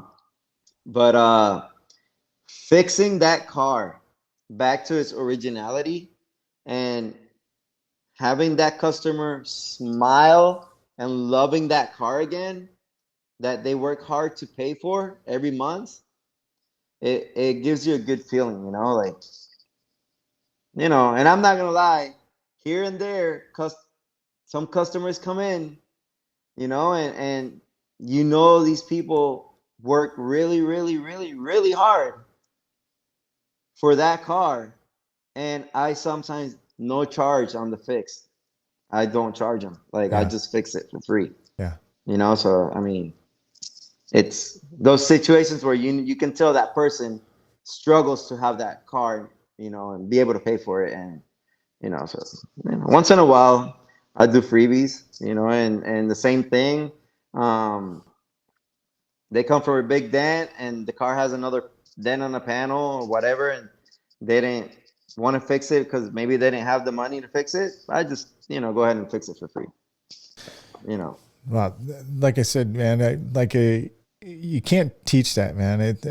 Having PDR and having the passion to want to make your customers satisfied, and either you have it or you don't. And like I said, man, I've seen you grow, and I'm really proud of you, man. And not proud of you like as in like this way, but as just looking at you, this is how a lot of PDR techs should be. All of them should have that. So. And you're in Puerto Rico, and you're out there doing hail, and you're going back and forth. So what a well-rounded tech, man, you are. So Thank you. I think we lost Joe, man. It says battery died. Yeah, yeah. Probably. Well, here he is. I'll let him say goodbye before we let him out here. There he is. Where are you at, Joe? Yeah.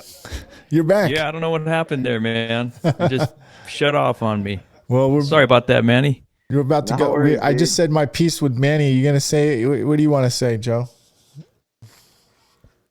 Yeah, Manny, thanks for coming on, man. It's great to see you again. And, you know, I love your spirit, dude. You're a immaculate technician. I've seen how clean your work is. Like I said before, I've learned from watching your stuff as well. And it's exciting to see, because I know, like you said about, you know, you mentioned some really great techs.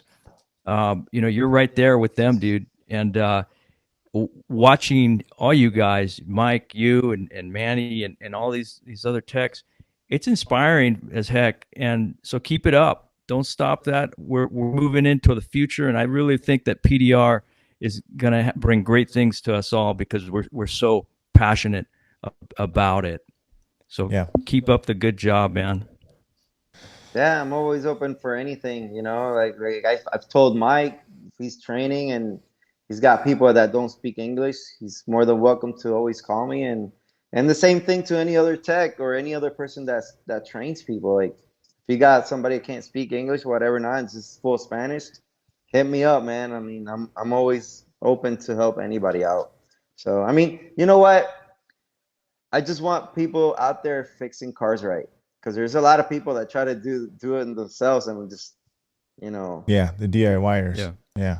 Yep. Yep. You know, you have to you got to go to school for this. I mean, I think it's maybe a 5% people can actually learn how to do this without having a teacher, but you know, if you're really want to commit to it and you're really interested in learning the trade, I think the way to go is training. You got to go train. Yeah.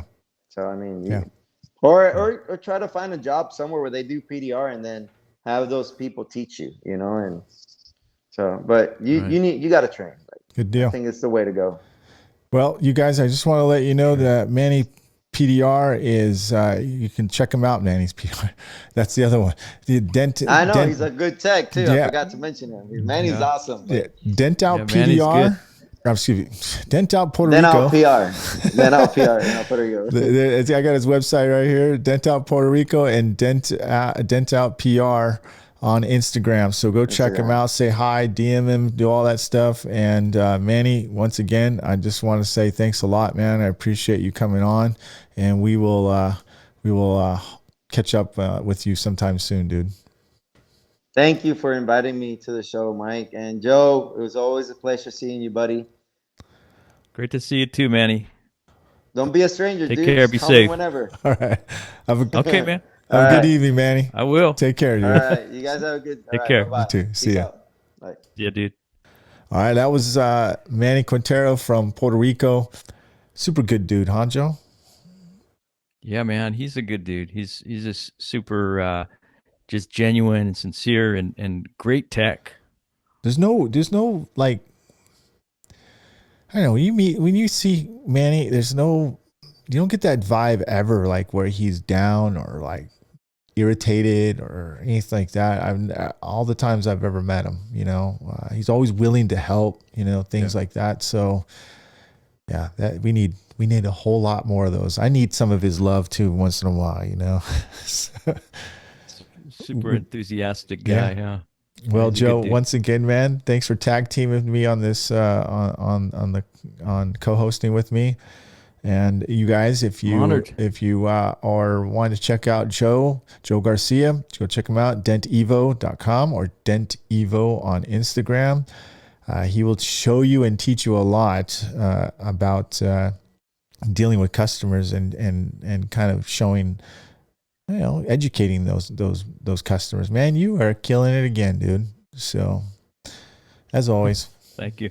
You're doing it. Well, I'm trying to get Martin on here, dude. Martin from Ireland. So trying to get him on next. Man. Hopefully, I can get him on here. I'd love to meet him. Yeah, I'd love to see what he has to say about all his techniques at marketing. He's very, very good at marketing.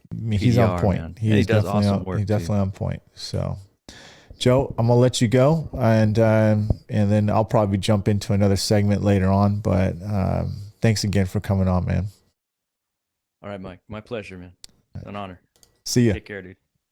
What's going on, everybody? All right. Now, our special guest again, is Mr. Daniel Grom himself. And we're going to be talking about this new tool that you came up with for Ultra, an accessory, shall I say. And it's pretty good, dude. I am vibrating all day. Like when I got this thing, I'm getting chills right now. I've never been so excited about something. And honestly, I'm going to use the word. Can I use the word? Go for Game it. changer. Game changer. Uh-oh. I just used it. You know what happens when we say that, game changer? Everyone's tripping out about that, man. Yeah, I want everybody to trip out on this because this handle. So I talked to Steve last year at MTE, and I told him, hey, you need to make a modular handle. You've had the same handle forever and ever. It's time to upgrade it. So I suggested, hey, you should make a modular handle. And I told him, hey, you can have one hub and then make it a T handle, make it a one-way handle, and then add parts to it. And so I left him with that idea. He came back to me and he showed me what he was working on and the way he was attaching the handles. And that sparked another idea because I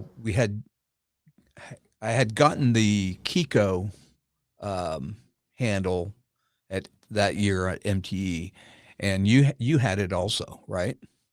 Yeah. And I had a hard time working with it. It was awkward. It wasn't working the way I wanted. It couldn't do everything I wanted. And I started looking at it and I'm like, it's a simple idea where you grab one part and leverage with your forearm. And I told Steve what I wanted and he goes, okay. And then probably 6 months go by. I don't know how long. It was probably 3 or 4 months by. And he sent me the next picture and I'm like, yes, that's it. And then I didn't hear from him again for a while. And then he finally sends me the finished product. And I'm like, oh my God, home run, knocked it out of the park. So this is it, right? Let me go to solo here real quick here. Okay. This is it, right? Look at this bad boy right here. So you basically do this, right? Yeah. Right.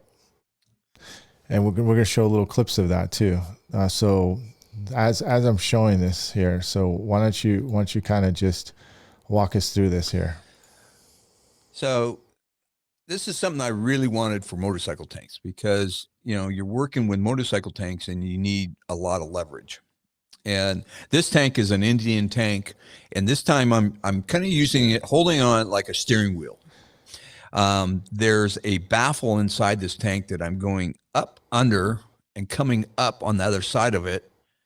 And I'm doing a push twist move on it, and I need lots of control and lots of leverage. It's kind of like a steering wheel.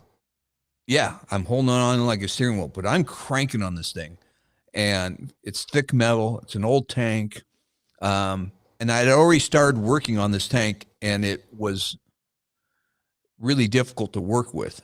And that handle, the way I had it, was perfect. Now here's a Honda tank. These are usually really easy to work on, but I'm going to be doing a twisting motion on this one. And this is where this really shines. So you can see where I've got my forearm, and I'm pushing with my forearm. I'm not using any effort at all for this, at all. It's all my forearm. Boy, don't you wish you had this 20 years ago at the minimum? Oh my God. We wouldn't have all the carpal tunnel. So, yeah, because, Kiko's, don't get me wrong, Kiko's it works, but you said it's limited, and I do agree with you on that. It is limited. This you can build it. You can reconfigure this handle any way you want. You can shorten it. You can make it long. You can, if you got, I'm thinking of the girls, Crystal. She's not as strong as us. Yeah. This allows her to work on motorcycle tanks now. Where, I talked to her a while ago and she goes, I'm not strong enough. And now she could be. Yeah, because now it's all about that leverage. All about it. Yeah.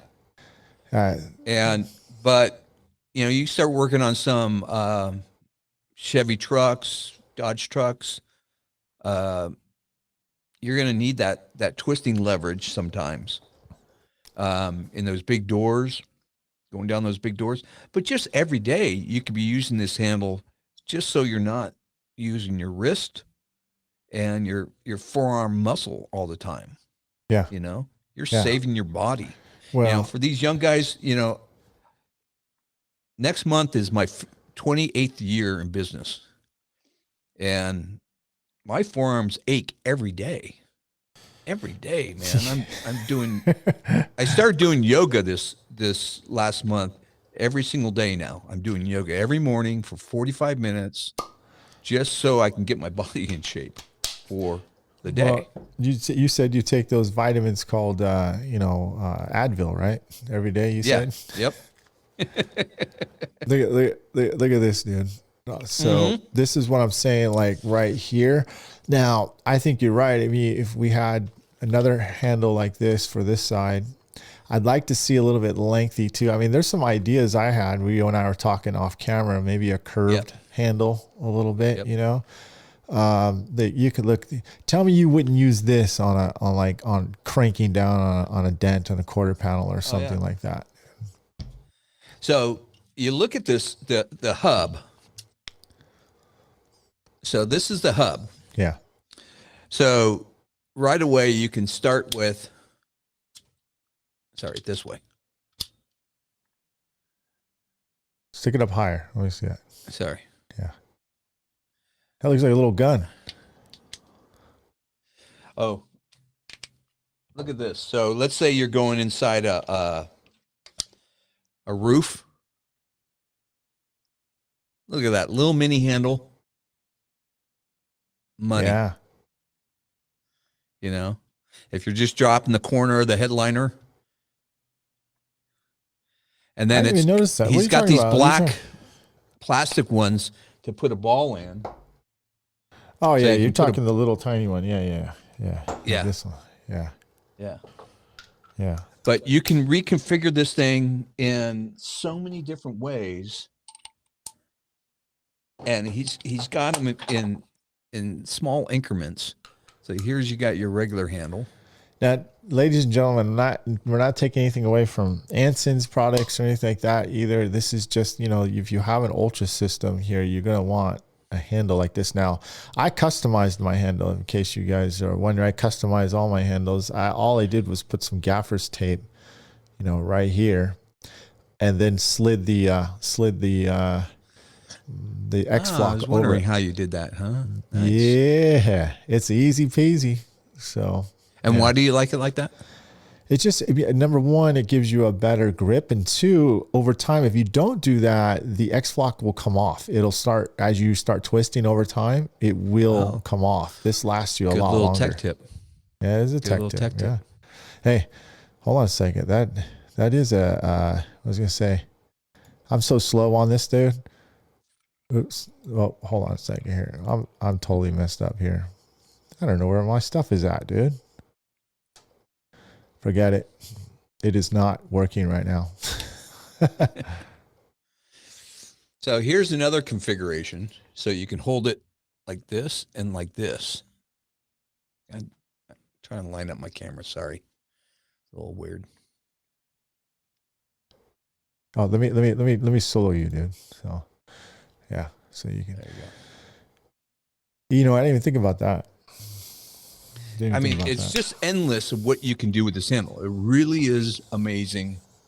I don't, you know what? Honestly, let me go back to my thing too, as well. Is see this handle right here, Daniel, itself too is pretty cool. I actually like. Now you guys are probably wondering, what is this? Like, what's underneath it is just some real solid. Is that aluminum? I think. Yeah, right? It's aluminum. And they made this specific like wrap. Pad. It is nice. It's thick. It's comfortable. And you. Yeah, you were saying you're going to use that like a handle. Yeah, And I wish. Now that I have it in my hand, I'm like, yeah, you know what? That feels pretty damn good. It feels really good. Hey, and then, you know, like you said, you can. And hear that pop? How tight these joints are? Say hello to my little friend. This thing's pretty amazing, man. I am so jazzed over this. This thing is freaking cool.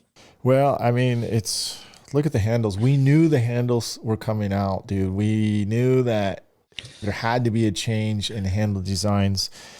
This is actually pretty good. I'm telling you, this is a start. I can see, and look, can you imagine having different grips, you know, and adding, you know, more length? If this would have a length that have different lengths and just pop it on. Remember when I showed you that extra or wide handle a couple years ago, and I told you had to get that wide handle, and you laughed at me.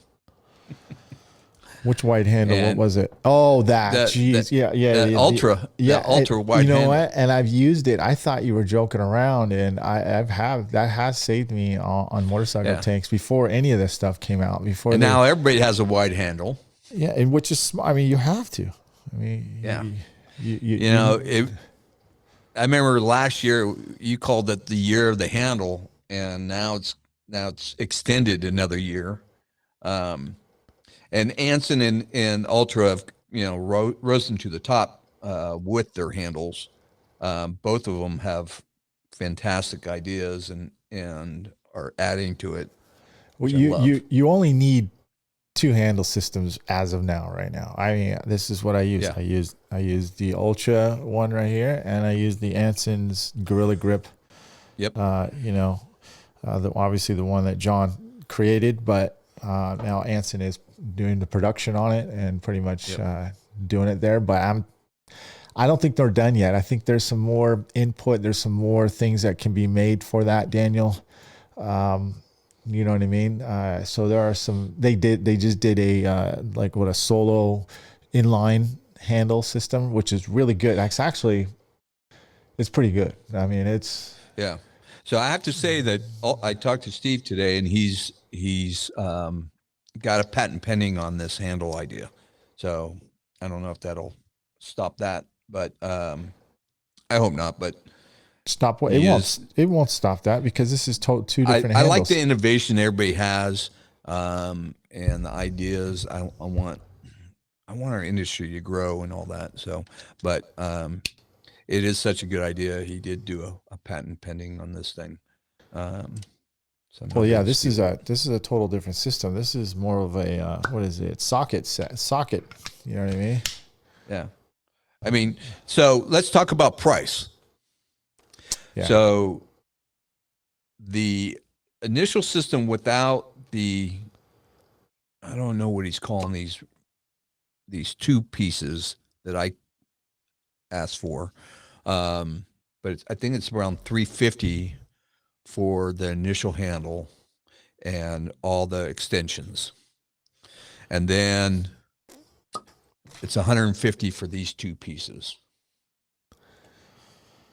Yeah, I think it's fair. And so you're going to be in at $500 for everything, which is a lot of money, but endless configuration, endless ways to build anything you want from that point on. And yeah, these two pieces. I will say I think it's worth it. Oops, hit my mic. So it's just giving you a little bit of the machine work on here. Yep. All right, and right here is It's a carbon beautifully fiber. done. Did he include the carbon fiber handle, or was it just a regular handle? I don't know. It looks like carbon fiber under that. I Yeah. wish I could see it. Yeah, I think it is. You can't get this off though, by the way. Yeah. Right. It's not coming off. No. And then here is this one right here. This is a good grip. It feels good, like a pistol grip, man. It's like a soft pistol grip. Again, there's the. I can get that focused right there. It should get focused. There you go. You see that, Daniel? Yep. Yeah. So it's a win.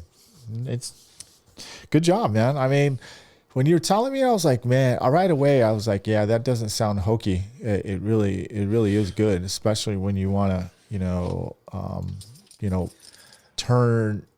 use that as leverage right there.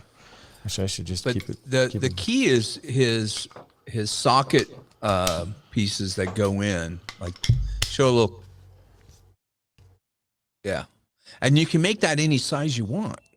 Yeah. That's what's really cool. It's So it's like natural. I mean, like yeah. just doing that. We should show this clips again. But one these more time. these sockets make it where it works. If it would have screwed in, it would have unscrewed when you tried to use it. So that wouldn't have worked.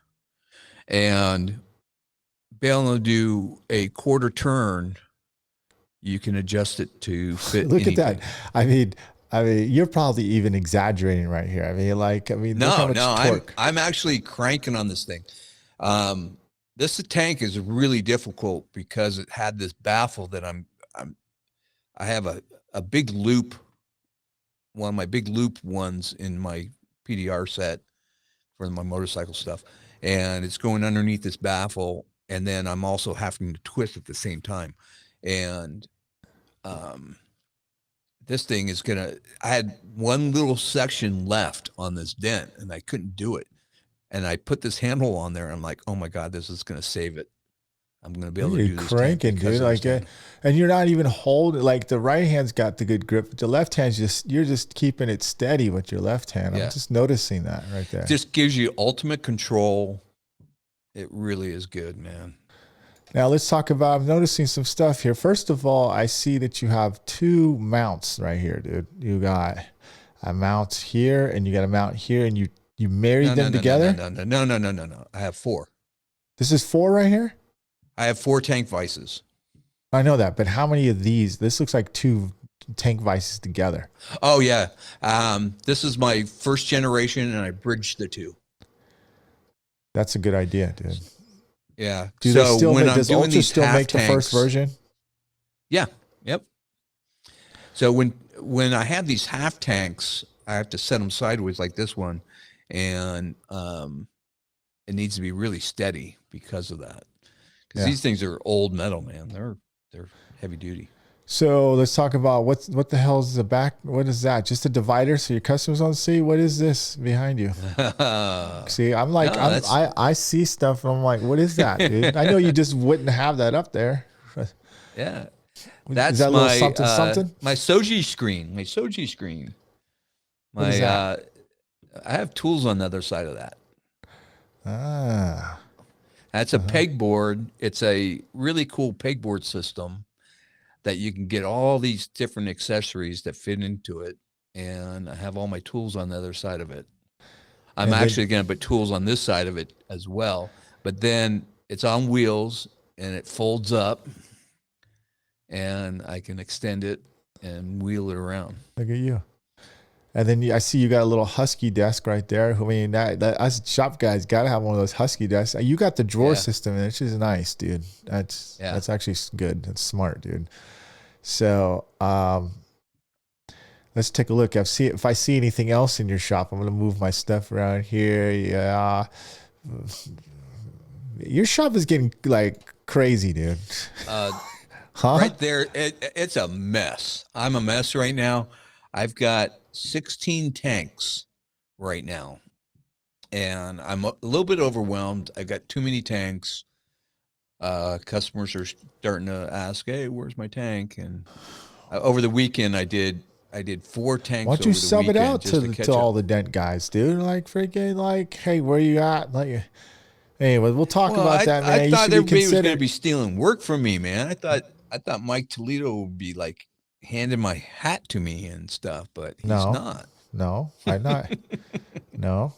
Hey, listen, man. I got plenty on my Stephen Hamby's catching up, man. He's killing it out in Georgia. Hey, he's a hell of a nice guy too, man. He's a great tech, and all the power to him, man. But yeah, anyways, we can talk about that too later on, about your expedition on the motorcycle tanks. But look at this, man.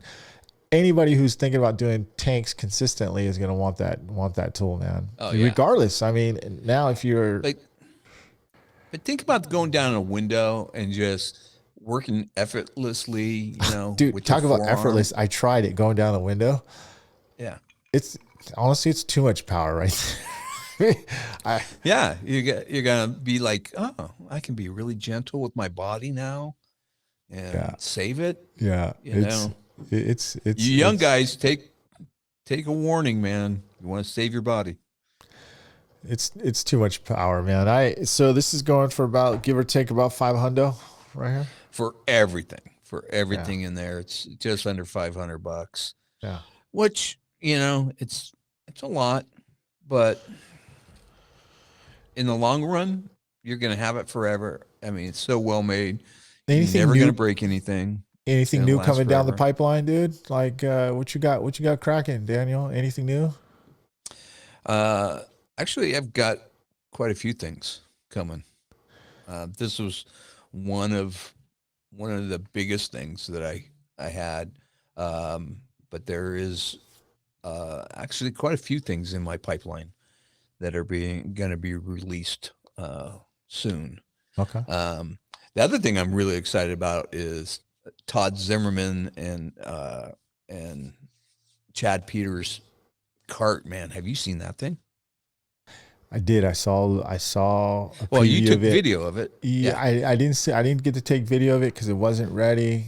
Todd's been telling me about it. He's supposed to come down soon. I've got a lot of cool things up my sleeve too as well. So yeah, we are. Oh, what do you got going? I'm not gonna say nothing. I'll tell you off camera. Okay.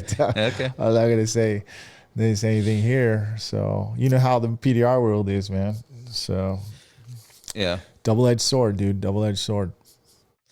Anything else you've been playing with that you like? You know what? You've had it already. I played with the Kiko. What is it? The electric. Yeah. Thing.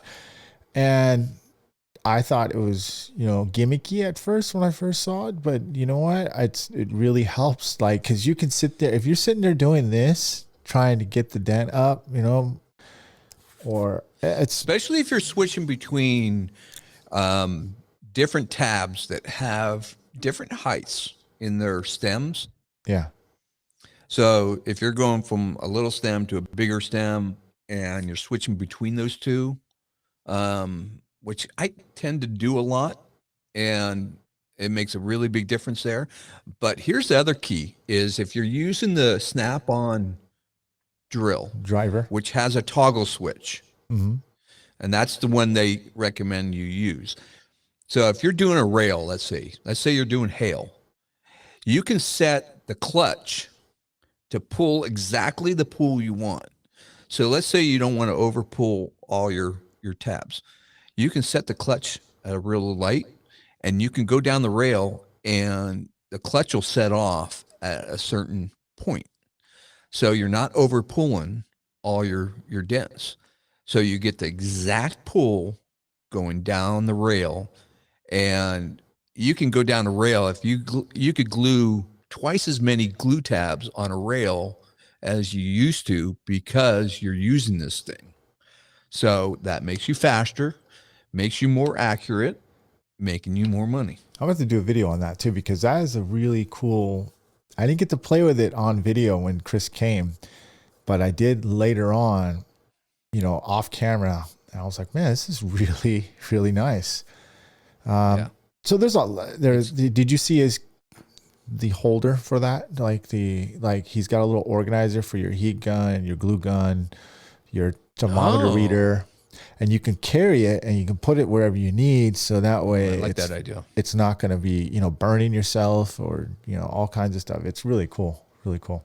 So, yeah, I always like that stuff, because our stuff is hard to organize. Sure. Well, Daniel, I think this is great. I think it's a home run, man. It's probably the best leverage, you know, apparatus that you can have in it. For $150, it doesn't break the bank if you've already invested into this type of handle system. If you haven't, ladies and gentlemen, the initial handle system is like $350, and then the two extensions. Keep in mind too, ladies and gentlemen, this is obviously a quick release, so that means it goes on, and then once it's on, you can pull it, right, and then you can ratchet around. Okay, so once it's on the tool. Too? Yes, it does. Don't tell me you didn't know that, dude. I didn't know it ratcheted. Yes, it does, dude. It ratchets. Holy crap. Yeah. Yeah. So if you bought any of his handles that already have this, those are expensive to start with. Yeah. And it was a $225 for one. Yeah. So now you got a handle that does every single configuration you can imagine. And then some. For your Ultra Octagon system. So, yeah. Well, Daniel, anything else you want to add, dude? Stay tuned to what else we have going on, and well, where can they hear you at? Where can they find you? You and the boys. We're PDR Tool Time every week. We're like on 280 shows now, I think, or something like that. Dang, man, been around a long time. Freaking popular. And now we're doing video, so you can see us on our YouTube page. PDR Tool Time on Facebook. Yeah. Is it PDR Tool Time on YouTube? Yeah. Okay. All right, dude. Thank you. Well, thank you for coming on, man, and talking about this new accessory. I'm sure people are going to love it, and it's definitely useful. So, Daniel, I'll bring you on next time. We'll talk more about tools in the future. So, thanks for coming, dude. All right, brother. All right, guys. Hey, thank you very much for hanging in there. I hope you guys like this segment. Let me know your guys' thoughts. If you're on YouTube, let me know your comments down here. Hit the like button. Subscribe if you like these videos as well. I've got a whole array of different types of videos that I put out, and I am going to be stepping up my game on the video content. So check that out. Don't want to miss it. Sometimes I go live spontaneously as well on my YouTube channel, so you don't want to miss it. It's really good content that I like to put out. And sometimes I just do it right on the fly. Anyways, I appreciate you guys listening. And if you could be so kind to give me a review on iTunes and wherever you can see this podcast, that would be awesome. Thanks again for listening and watching. I'll see you guys on the next one.